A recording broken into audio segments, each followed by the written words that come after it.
کیا دعا سے بھی کوئی افضل عمل ہے؟ تو ضرور دعا سے بھی ایک افضل عمل ہے، لیکن پہلے ہم دعا کو لیتے ہیں کہ دعا ہے کیا۔ اللہ تعالیٰ نے بھی یہی فرمایا کہ مجھ سے مانگا کرو اور میں تمہاری دعاؤں کو قبول کرتا ہوں۔ دعا ساری عبادتوں کا نچوڑ ہے، اور اللہ کے بندے جب عبادت کرتے ہیں آخر میں پھر وہ دعا مانگتے ہیں کہ یا اللہ میری اس عبادت کو قبول کرو اور اس کے بدلے میں مجھے یہ چیزیں عطا فرما دیجئے۔ مگر ضروری نہیں ہے کہ جو کچھ یہ بندہ مانگ رہا ہے اپنی دعاؤں میں تو وہی سب کچھ اسے مل بھی جائے، یہ ضروری نہیں۔ عام طور پر ہم نے یہی دیکھا ہے کہ ہر کسی کی ساری دعائیں قبول نہیں ہوتی، اور کسی کی بس کوئی دعا قبول ہو جائے ورنہ عام طور پر نہیں ہوتی۔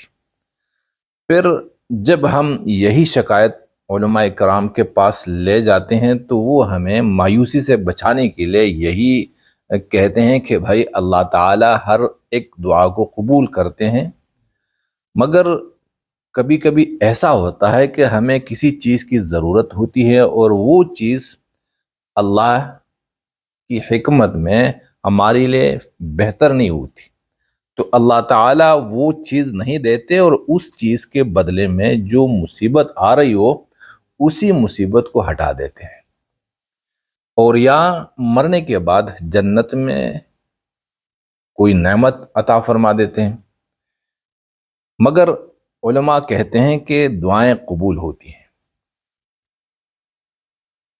اب دعا سے بھی افضل کوئی عمل ہے کہ جو بھی ضرورت ہو اور اسی عمل کے ذریعے اللہ سے مانگا جائے اور وہی ضرورت اللہ تعالیٰ پوری کر دے، تو ہے وہ کیا ہے؟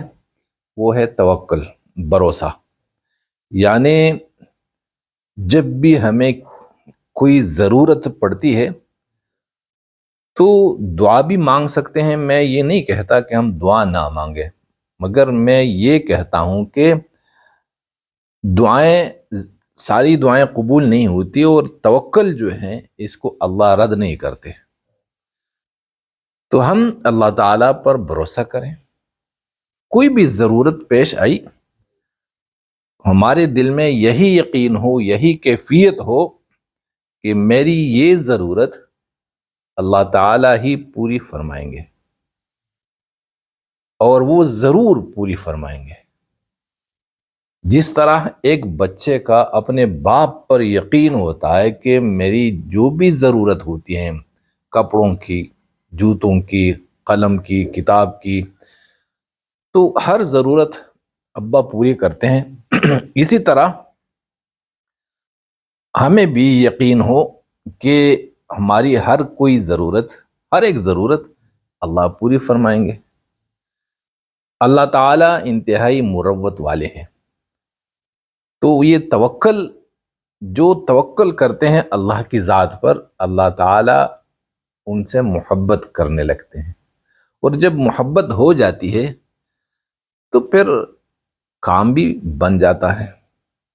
جیسے کہ ہم کسی رشتہ دار اور کسی اچھے دوست کے مہمان بنتے ہیں، ایک دن، 2 دن، 3 دن، جتنے دن ہم ان کے مہمان ہوتے ہیں، تو ان کی میزبانی میں، ان کے گھر میں ہم کھانے پینے کی کوئی فکر نہیں کرتے، حالانکہ 3 وقت کا کھانا ہمیں کھانا پڑتا ہے، لیکن نہ صبح کا ناشتہ ہم ان سے منت کر کے مانگتے ہیں، نہ ظہر کا کھانا اور نہ رات کا کھانا، اور کوئی فکر بھی نہیں رہتی، بس یقین یہی ہوتا ہے، بھروسہ ہوتا ہے اپنے میزبان کے اوپر کہ میزبان کھلائیں گے۔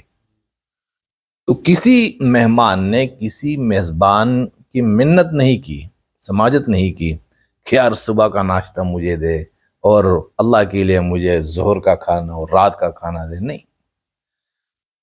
جب کھانے کا وقت ہو تو کھانا مل جاتا ہے، جب چائے کا وقت ہو چائے بھی مل جاتی ہے۔ یہی یقین اور یہی بھروسہ ہم اپنے اللہ پر کر لیں، کیونکہ میزبان سے زیادہ ہمارے اللہ ہم پہ مہربان ہیں۔ میزبان تو کم مہربان ہوتے ہیں، اللہ تعالی میزبان سے میں کیا کہوں، ماں سے بھی زیادہ مہربان ہے۔ تو جب تعلق توکل کے درجے پہ پہنچ جاتا ہے کہ اپنی ضرورت یہ صرف اللہ تعالیٰ پر بھروسہ ہو کہ وہ پوری کریں گے تو پوری ہو جاتی ہے۔ لیکن یہ یاد رکھیے کہ صرف ضرورت کی حد تک میں بات کرتا ہوں کہ جب ضرورت پیش آتی ہے مانگو، تو اگر دعا مانگتے ہیں تو کوئی بات نہیں، کوئی گناہ نہیں، بلکہ یہ بھی اللہ کا حکم ہے، لیکن اس سے بڑھ کر عمل توکل ہے۔ اور صرف ضرورت کی چیز، جو ضرورت ہو، خواہشات نہیں کہ بھائی میں ابھی سوچ رہا ہوں، ابھی خواہش ہے کہ میں بادشاہ بنوں، اور اس پر میں بادشاہ بننے کے لیے میں اللہ پر بھروسہ کروں کہ مجھے اللہ بادشاہ بنا دیں گے، یا اتنے بنگلے دیں گے، فلاں شہر کی فلاں جگہ میرا بنگلہ ہوگا، یہ ہوگا وہ ہوگا، یہ اللہ کر دیں گے، اللہ کر دیں گے۔ تو یہ خواہشات ہے، یہ گاڑی مل جائے، وہ گاڑی مل جائے، یہ خواہشات ہے۔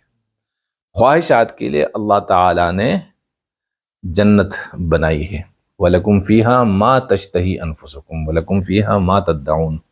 وہاں پر جو بھی خواہش ابھرتی ہیں اللہ تعالیٰ پوری فرما دیتے ہیں۔ یہاں صرف اور صرف ضرورت، کہ جو بھی ضرورت ہو بس پکا یقین کر لے اللہ پوری فرمائیں گے۔ تو اللہ کا معاملہ ایسا ہی ہوگا جیسے آپ کا یقین اور آپ کا بھروسہ ہوگا اور آپ کا توکل ہوگا۔